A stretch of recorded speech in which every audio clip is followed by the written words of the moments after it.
Hey everyone, so I'm WiiU for Zero Click Gaming, and this is going to be the last reaction video for the last contender, Nintendo. And of course the title is not really correct because Nintendo never gave a press conference. But I just called it, the same title for consistency's sake. So what I am going to react about is the one video that Nintendo put up. For those of you who don't know, Nintendo already announced pretty early on that they were not going to do a conventional press conference like they have been doing for several years, and Microsoft and Sony has still done this year. They did apparently some smaller event for a smaller selector group of people a little bit earlier, and I think they want to focus more about, maybe showing stuff off on various Japanese events like E3 but not E3. So Nintendo. The video that they showed was really boring. It was not interesting in the slightest. I guess we'll have to take that as the presentation they have, and it wasn't really good. It was basically, I forgot the man's name, but it was this one Japanese representative of Nintendo, which we have seen multiple times. Hell, maybe he's the head of Nintendo. I don't know what he exactly is, but the presentation, sorry, I just need to click something away or else I get distracted.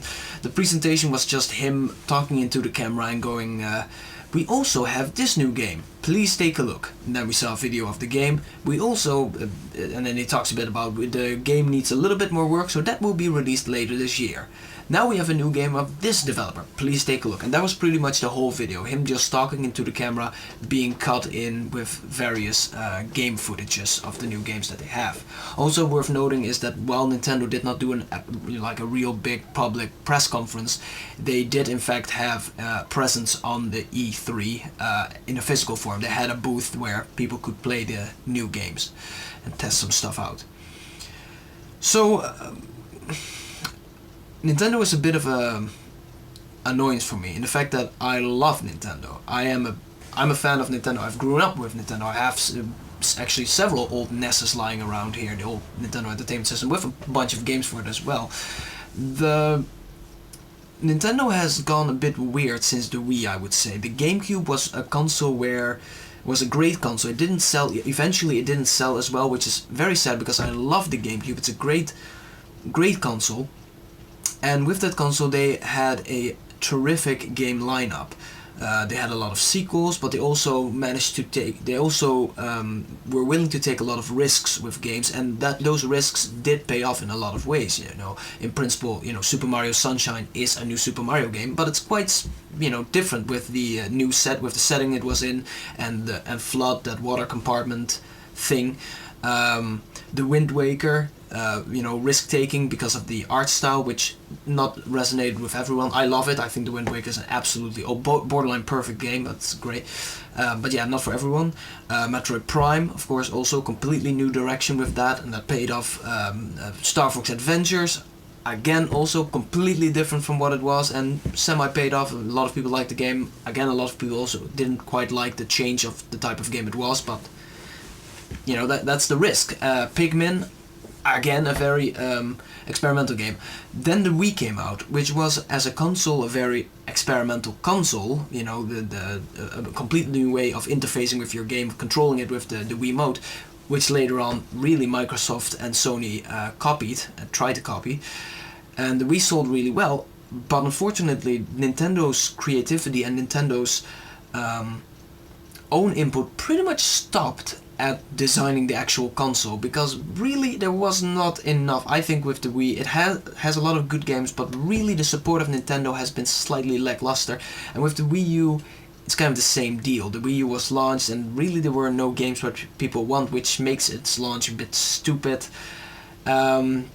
So where are we heading now with the future, right? Because Nintendo has now a lot to compete with the Sony PlayStation 4 coming out soon, and the Xbox One as well, and they showed their lineups, which are great. Happy to announce that Nintendo is doing some good stuff. They have showed a new Mario 3D game, where Mario can now wear a cat suit. Like Mario always had these updates. He had that white plumber suit where he could shoot fire. He had the raccoon thing with which he could fly. Now he has something to become, has a cat suit. The game can also be played multiplayer. It's sort of like Super Mario Bros. 2, where you can play as Mario, Luigi, Peach, and Toad. You can play as those four, and I think it's 4-player co-op as well. So that's good. It looks fun. It looked, they showed a bunch of gameplay elements within that game, and it looks great. A new Super Mario Brawl or Super Smash Brothers is coming, which looks great. Has a couple of new characters like Mega Man, the Animal Crossing villager, and the Wii Fit girl. So the avatar you see on your TV when you're fitnessing, that becomes a playable character in Super Smash Brothers. Cool. They showed the new Mario Kart 8, where they added the option that you can go up against the wall, sort of anti-gravity thing, so you can drive along the wall. Again, some innovation added there. Honestly, for me, it personally just made me want a new F-Zero game, because F-Zero GX, another game for the GameCube, absolutely great game, was really well received too. But yeah, they have yet to make another F-Zero game. But all of these games are kind of conventional, kind of what you expect of Nintendo. They're good, but it's not really the risk-taking Nintendo. They also showed the HD remake, of course, of The Wind Waker, which is coming, which really looked... well, I hope there will be a lot more info on it. When I heard they were making an HD remake of The Wind Waker, I was kind of psyched, because The Wind Waker, again, is for me one of the most borderline perfect games there is. But for The Wind Waker on the GameCube, there was some content removed because they couldn't quite make it until the deadline was there, until the game needed to come out. So I think there was like a complete dungeon actually that should have been included in the game, was eventually not included.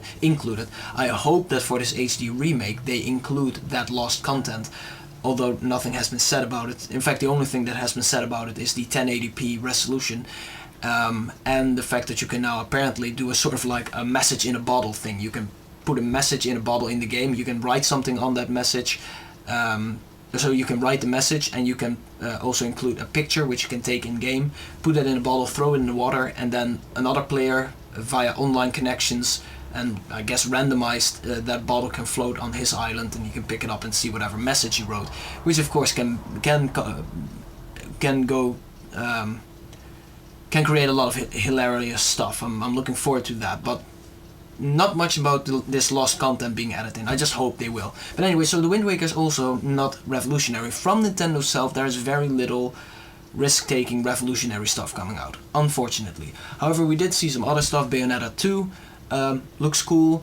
The X, a spiritual successor to Xenoblade, looks really cool. It looks like Monster Hunter plus giant mechs, so that looks really awesome. Unfortunately, nothing about a price drop. I would have liked it if Nintendo did a price drop. That would have been nice. And I think it would be fitting too. The top model Wii U at the moment still costs €350, and with the PlayStation 4 costing $399, just €50 more, I really do think Nintendo should do a price drop to be sure that they are still a very attractive option to purchase. And apart from that, not much. So it's not bad, they are definitely, you can see that they are working. The presenter of the video did express, conveyed quite well that they are still working hard on making things work. We saw some more experimental games. I don't quite know the names of it. Blah Blah Blah 101, which is a very experimental game that makes use of the gamepad. Overall, of course, the press conference is non-existent. But as far as what they saw, what they let go, what they showed, I guess it's the least exciting one of the three, clearly. And that is unfortunately because, well, no price drop. They didn't show anything that really, again, should make the revolutionary usage of this, of the way you can control with the Wii U, with the controller and the touchpad screen on it. You could do a lot of revolutionary stuff with that. Unfortunately, Nintendo still apparently leaves this primarily to third-party developers, which also barely do that. Either you get an extremely experimental game, or you get a conventional game which just makes minor use of it in sort of like a gimmicky way, which is unfortunate. Nintendo should lead this on. Nintendo should inspire developers to do something with the way you can control the Wii U. So yeah, so the future of Nintendo looks alright. It has some cool games coming. I just hope I just want more, though. I just want more, and let's hope on the whatever Asian E3 comes along. I don't know what they're called, PAX or something. No, PAX is, that's not Asian, is it? I don't know what it's called anymore. There's whatever. If that comes along, I hope Nintendo will show off some more stuff that will actually, you know, get the blood pumping a little, because right now it's not that great. Wii U is, I think the Wii U has a really good potential. It's a really cool console, and you can imagine a lot of things you could do with it and how it controls, but it actually has to happen in the game world. So yeah, Nintendo, not really disappointed, not really, but also not, certainly not blown away.